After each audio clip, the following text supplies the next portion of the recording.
Indefinite tense. ठीक है, present का मतलब है मौजूदा, इंडेफिनेट टेंस का मतलब होता है यानी ज़माना, मौजूदा ज़माने में जो हम फ़िक्रात बोलते हैं, ठीक है, उसको कहते हैं प्रेजेंट। यानी प्रेजेंट मौजूदा ज़माने में जितने भी फ़िक्रात बोले जाते हैं वो प्रेजेंट इंडेफिनेट में आते हैं। यानी इसकी हम कैसे इसको ट्रांसलेट कर सकते हैं, इसकी कैसे इंग्लिश बना सकते हैं, आज मैं आपको ये पहला प्रेजेंट इंडेफिनेट टेंस है, ठीक है, टोटल 12 हैं, ठीक है, 4 हैं और इसकी आगे शाखें हैं 3-3, यानी 12 टोटल बनते हैं। सबसे पहले हम आज करते हैं प्रेजेंट इंडेफिनेट टेंस, यानी मौजूदा ज़माने में जो फ़िक्रात बोले जाते हैं उनकी इंग्लिश हम कैसे कर सकते हैं। ठीक है, पहले कुछ इसके रूल एंड रेगुलेशन है वो मैं आपको समझा देता हूँ। बिल्कुल ईजी हैं, यानी उर्दू के फ़िक्रात, ऐसे फ़िक्रात जो आप अक्सर का तो अखबार पढ़ते हैं तो अखबार में सारी उर्दू में होती है, तो ऐसे फ़िक्रात है जिनके एंड पे, यानी ऐसे सेंटेंस जिनके एंड पे ता है आ जाए, ती है आ जाए, ते हैं आ जाए, ती हूँ आ जाए, ता हूँ आ जाए। जैसे हम स्कूल जाते हैं, वो खाना खाता है, वो खेलता है, हम इकट्ठे पढ़ते हैं, हम इकट्ठे दौड़ते हैं, देखो एंड पे ता है आ रहा है, ती है आ जाए, वो कपड़े धोती है, देखो ती है आ रहा है।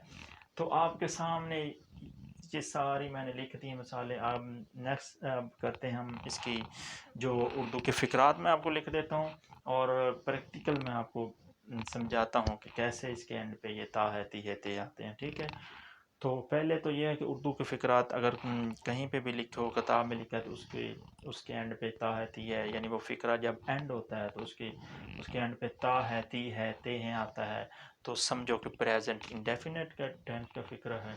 और वो प्रेजेंट इंडेफिनेट जो टेंस है उसके रूल एंड रेगुलेशन क्या हैं वो आज मैं बताता हूँ, उसके तहत आप इसकी इंग्लिश ट्रांसलेट कर सकते हैं। तो सबसे पहले इसमें सब्जेक्ट आता है। जब भी आप प्रेजेंट इंडेफिनेट टेंस का फ़िक्र हो तो सब्जेक्ट आपने लिखना होता है। फिर आपने इसमें फ़र्स्ट फॉर्म आती है, यानी फ़र्स्ट फॉर्म इसमें यूज़ होती है और उस फर्स्ट फॉर्म के साथ एस या ई एस लगता है और फिर एंड पे ऑब्जेक्ट आता है। ठीक है, मैंने आपको सब्जेक्ट, वर्ब, ये फॉर्म जो है इसका तो मैंने आपको तारफ़ करवा दिया था ऑब्जेक्ट का। इसके बाद इसलिए मैंने टेंस को स्टार्ट किया कि इसके बाद हम इसकी इंग्लिश ट्रांसलेट करना नहायत ही आसान हो जाएगा।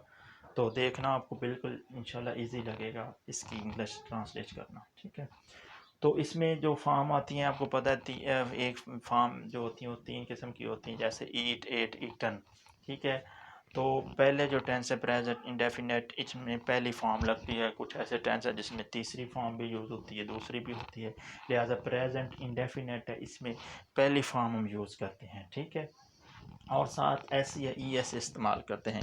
ये नहायत ही इम्पॉर्टेंट चीज़ है, क्योंकि इसमें अगर आपने मिस्टेक कर दी तो आपका पूरा का पूरा वो फ़िक्रा गलत हो जाएगा। ठीक है, तो एस या ई एस किसके साथ लगता है ये बात है। ठीक है, एस या ई एस लगता है जैसे मैंने नीचे आपके सामने क्लियर करने के लिए लिख दी है कि अगर फ़ाइल हमारा वाहिद हो, जैसे मैंने फ़ाइल की तो बिल्कुल खुली आपके सामने डिस्कस की है कि फ़ाइल होता क्या है।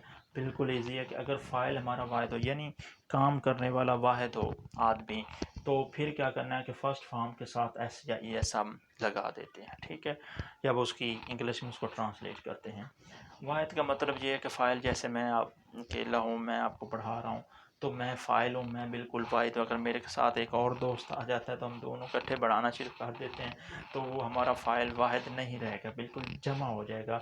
तो इसकी इंग्लिश हम ट्रांसलेट करेंगे तो फिर एस या एस नहीं लगेगा। ठीक है, और अगर फ़ाइल हमारा जमा हो, जैसे मैंने आपके सामने मिसाल पेश की है कि जमा ज़्यादा काम करने वाले आ जाएं, ज़्यादा यानी बहुत सारे बच्चे, यानी तमाम बच्चे स्कूल में खेलते हैं, हम स्कूल जाते हैं, ठीक है, हम इकट्ठे पढ़ते हैं। ठीक है, तो फाइल इसमें जमा आ जाएगा। तो इसकी ट्रांसलेट करते हुए जो फेल जब हमने लिखना है उसकी फर्स्ट फॉर्म के साथ एस या एस नहीं लगाना। ठीक है, और एस या ई एस किन के साथ लगाना है ये मैं आपको कन्फर्म करती हूँ। जिन वर्ब्स के आखिर में, यानी वो वर्ब जब एंड होता है, जैसे वाच है, तो जैसे ये वाच है, टी सी एच, ये देखो ये वर्ब एंड इस पे, इसका किस पे हो रहा है, सी एच पे हो रहा है। तो ऐसे वर्ब जिनका एंड हो सी एच पे, एस एच पे और एक्स पे, ओ पे एस पे, ठीक है, तो उनके साथ आपने ई एस लगाना है। बाकी जितने भी वर्ड्स उनके साथ आपने एस लगाना है, ठीक है। जैसे मैं एक और आपके सामने मिसाल के तौर पर लिख देता हूँ।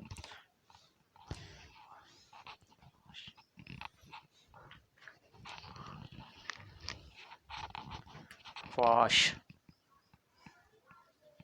ये देखो एस, वाश होना, इसके साथ भी एस एच, ठीक है। तो काफ़ी ऐसे वर्ब्स हैं जिनके साथ S H C H X O या एस एंड पे आता है, तो उसके साथ आपने ई एस लगाना है। बाकी सब वर्ब के साथ एस लगाना है, ठीक है। अब हम कोई उर्दू की फ़िक्रात लिखते हैं उसकी ट्रांसलेट करने के लिए, ठीक है। ये मैंने आपको सारा प्रोसीजर समझा दिया। अब मैं बताता हूँ कि कैसे ये आप रूल एंड रेगुलेशन इसके ऊपर लागू करोगे, ठीक है। मैं लिख रहा हूँ फ़करा, नजमा कपड़े धोती है।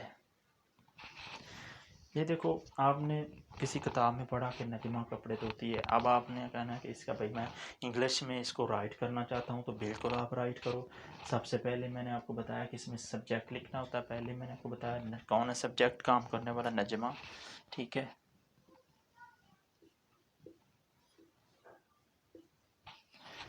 ठीक है, नजमा आ गई, ठीक है। इसके बाद मैंने आपको बताया कि फॉर्म वर्ब की आएगा, वर्ब आएगा, तो वर्ब की फ़र्स्ट फॉर्म लगनी है।